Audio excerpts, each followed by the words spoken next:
Hey guys, welcome back to Full Stop Reviews, your one-stop shop for all things movies. Today we're going to be talking about a thriller that I've been waiting for a long time to see, and it's part of that Warner HBO Max experiment that's been going on. Yeah, I'm talking about the thriller Those Who Wish Me Dead, the latest Angelina Jolie movie. Now, before we get too farther into the review, remember to give me a like, comment, subscribe. For a growing channel like ours, every little bit helps and we really appreciate it. But without further ado, let's go to the review.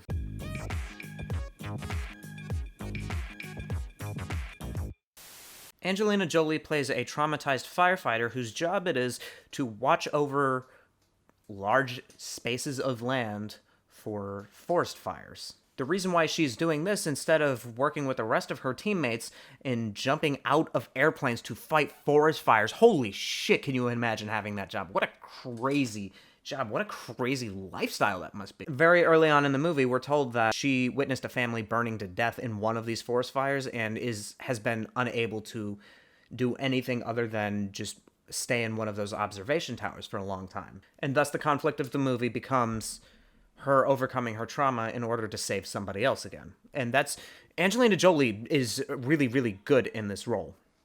Now, as for the other aspect of it, Finn Little is pursued by two hitmen played by Nicholas Hoult and Aidan Gillen, respectively, who has witnessed a murder and they are trying to clean up loose ends. The movie tries to explain the motivations a little bit more than that, but honestly, this is where the movie kind of falls flat for me. First, the positives. The performances from pretty much everybody in the cast, Jon Bernthal, Angelina Jolie, Nicholas Hoult, Aidan Gillen, Finn Little, who is honestly probably the most impressive just because how young and relatively new he is. The acting is really, really good. Now, I personally don't think that they always have a lot to work with, but we'll get into that in a little bit. Another thing I really enjoyed was just the aesthetic of a big sky thriller like this. Something isolated in the middle of nowhere. And the problem is I don't think the movie ever quite made it feel that isolated because it always feels like characters are able to contact each other if something goes wrong or walk or drive for 5 minutes and then still run into each other, which kind of defeats the purpose of having this set in an isolated location, if you ask me. One of the other things that I thought was good about the movie is I'm a sucker for landscape porn, so the cinematography is just gorgeous. So yeah, Earth porn, it belongs on that subreddit. And there are some really, really tense moments, especially whenever Aidan Gillen's on screen. It's the man is creepy. The man's still Littlefinger as far as I'm concerned. And it's anytime he's on screen, you're just feeling tense. Unfortunately, I think the movie really falls flat for a few reasons, none of which have anything to do with the cast. And hell, the director has even done stuff like this before with Hell or High Water, which was a fantastic movie. So one of the biggest weak points of the film is story structure doesn't help its case. The entire film is based around this relationship between Angelina Jolie and Finn Little. The problem is they don't meet until 45 minutes until an hour into the movie, which kind of carries through this mother surrogate son dynamic, and we just don't see enough of it for it to feel believable, which is really unfortunate because, again, the actors are really doing well with their parts. It's just there's just not enough of those moments on screen for it to be believable. And so the movie kind of wastes its entire first act. There's a scene where Tyler Perry shows up as this intimidating boss to Aidan Gillen, someone who's Aidan Gillen and Nicholas Hoult are both kind of scared of. You see him once and then never again. It's an entire plotline that gets dropped, which is kind of a running theme in the movie. The reason why Finn Little is on the run from these assassins is because it gets really convoluted here. His father and somebody else in the movie had dirt on somebody, and everybody else involved with this scandal got killed except for these two, and so the assassins are trying to hit the two of them in the beginning of the movie, and then the kid witnesses the hit and then suddenly comes privy to the information that is related to the scandal. If it sounds like I'm being vague, it's because I'm giving you literally as much information as the movie has about it. You don't know what the hell is going on with this scandal. You don't know what the information is, and the father, Finn Little's father in this movie, is really insistent upon having them not contact the cops, but contact the news because this is a big scandal and there's big corporations and big money.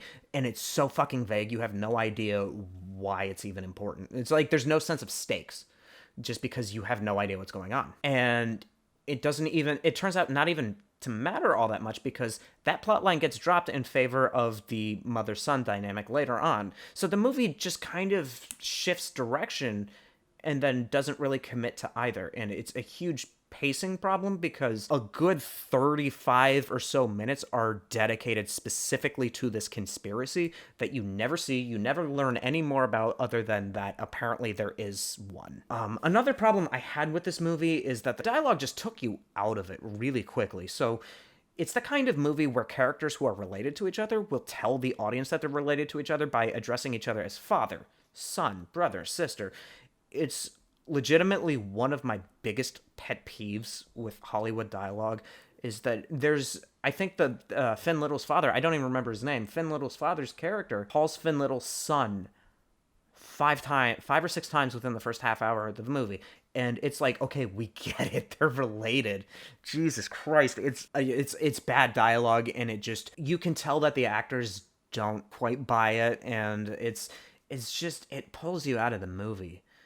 And part of the problem is that with a thriller like this, is that every single moment needs to be economically paced out, just because the best way to build tension is to have a very, very cohesively built story.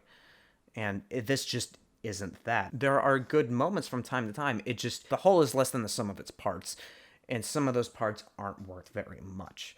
The CGI is another weak point of the movie.